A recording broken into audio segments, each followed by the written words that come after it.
Hello, Jethro here. We're doing a series on the story of the Bible, and this is part one, creation and fall. Now, this part of the Bible is perhaps one of the most important because it sets the scene for the whole rest of the story of Scripture. And in my opinion, it actually helps us to make sense of where we are at the moment as a planet and as humanity. So I'll just dive right in with Genesis 1.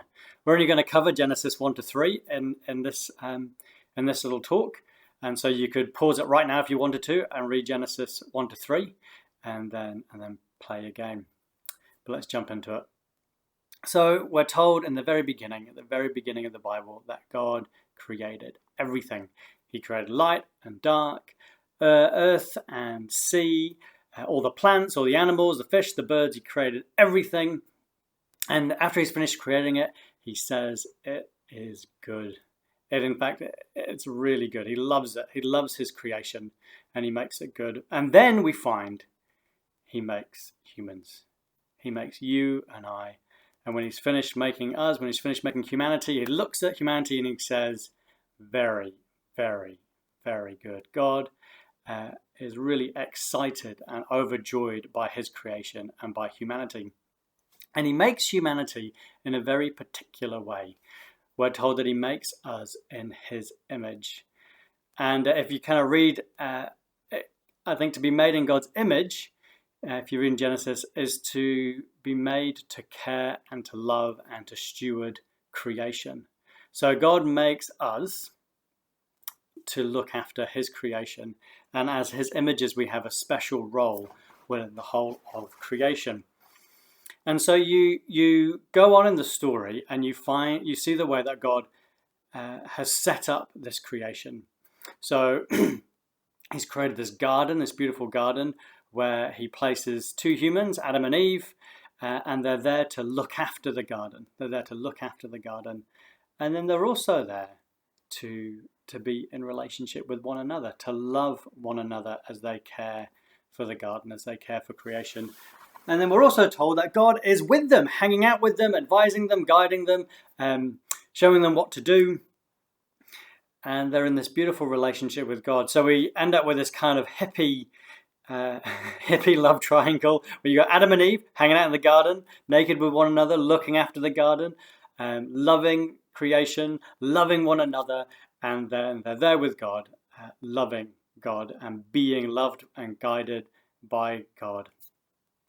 And this, I think, is kind of a picture of the way things are supposed to be. In this picture, we have heaven on earth, where humans have everything they need. They have this beautiful relationship with God, beautiful relationship with one another, and they're looking after creation, fulfilling their role as images of God, fulfilling the purposes that God created them for. But things don't stay like that. Things, as we know right now, are not, I don't think they're the way they're supposed to be. It doesn't look like that. It doesn't look like this cool relationship between us, God, and creation working in harmony and peace and love with one another. That is not where our planet is at. And I don't know about the whole history of these stories, but I think if we're just going to focus on whether or not they are historical, whether they happened literally or not, I think we'll miss the point of what they're trying to communicate, the message that they have. So this is the way things are supposed to be with God, us, and creation, but we know that's not the case. And so the next bit of the story, I think, explains where we are as creation, as humanity.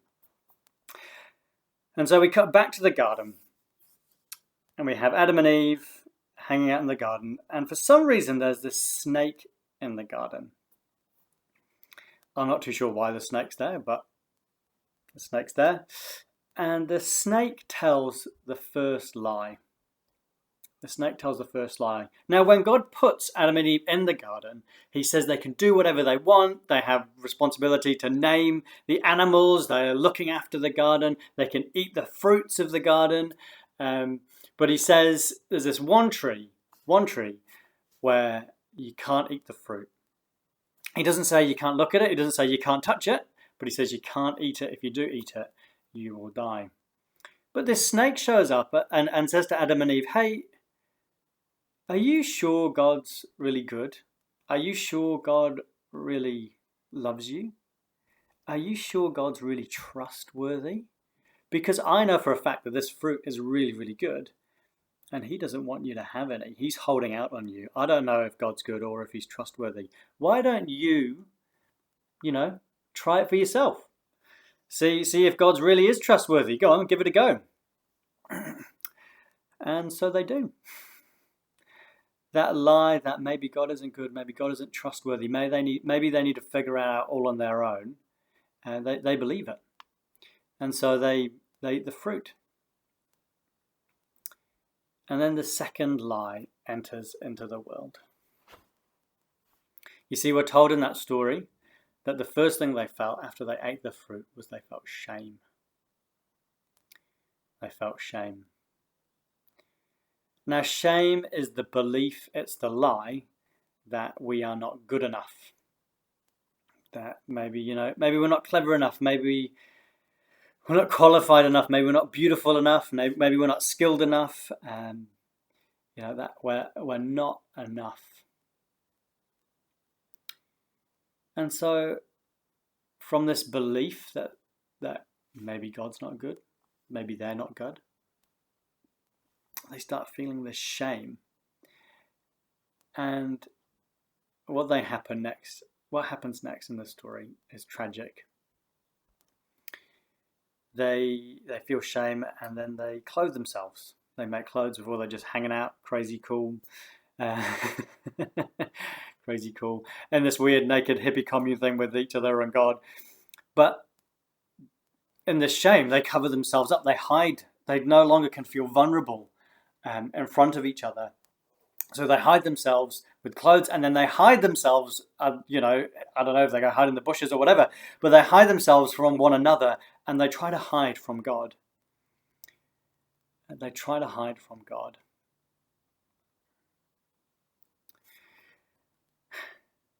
So, two lies. God's not good, we're not good. And then this shame enters into the world.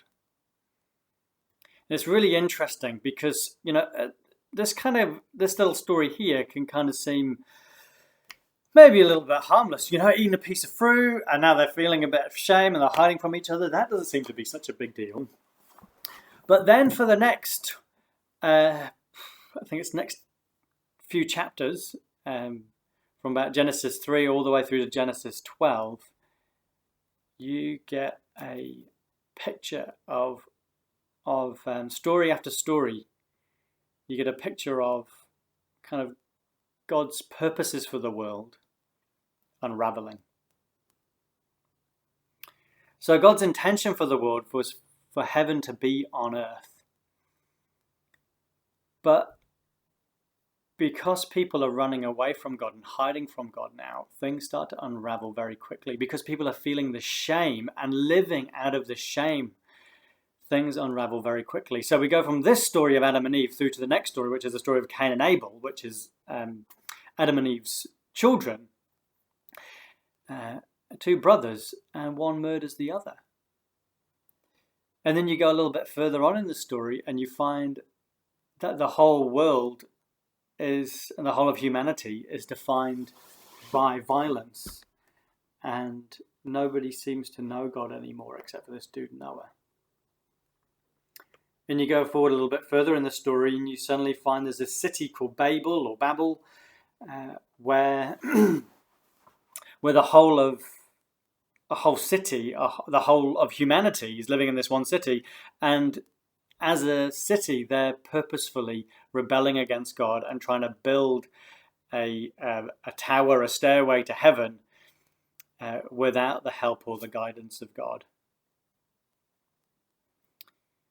So you go from this simple thing of eating a piece of fruit to this shame, to murder, violence, and the whole of human civilization rebelling against God. Things just unravel. And for me, this story in lots of ways makes sense of where we find ourselves as humanity. We're a humanity that are living out of shame, out of fear of being vulnerable. We hide from one another, and that leads to violence. We don't love one another, and it leads to violence and anger and mistakes. And we're also a creation that don't seem to know about God, don't seem to know about his love. And maybe that would make sense of the world. But that's not the end of the story. So if we come back to Adam and Eve, in their shame, hiding in the garden, we see this incredible thing happen. God comes looking for them. God comes looking for them. He knows what they've done. He knows that they're trying to hide from him. He knows the place of shame that they're in, but he comes looking for them. And because he wants to be with them, because he loves them. He wants to hang out with them. That's how he made the world to be. He made the world to have him live with his people and for them to be loved by him and to love him and to love one another. So he goes after them. He goes looking for them. And he says to Adam and Eve when he finds them, there's consequences from this, for you rejecting your purposes for me. But it's not always going to be like this. And he makes this funny promise, this strange, weird promise where he talks about one of the descendants of Eve crushing the head of the serpent and the serpent biting this descendant's heel. There's this kind of funny little promise that things aren't always going to be like this. There's not always going to be the serpent around to tell lies, that people aren't going to be living in shame forever. And I would say that the rest of the story of the Bible is God fulfilling this promise that things aren't always going to be like this.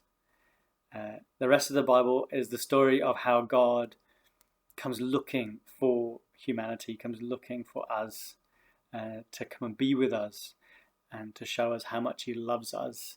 The rest of the Bible is God not giving up on the original purposes that he has for his creation. He doesn't give up on that original vision that he had of us loving one another, loving him, being loved by him, and fulfilling our role as the image of God to look after this creation. And as we'll see, God's hope and purpose for this world is that heaven and earth will become one place. So do continue to join me through the next few weeks as we go through the story of the Bible. I hope you've enjoyed part 1, Creation and Fall. See you later.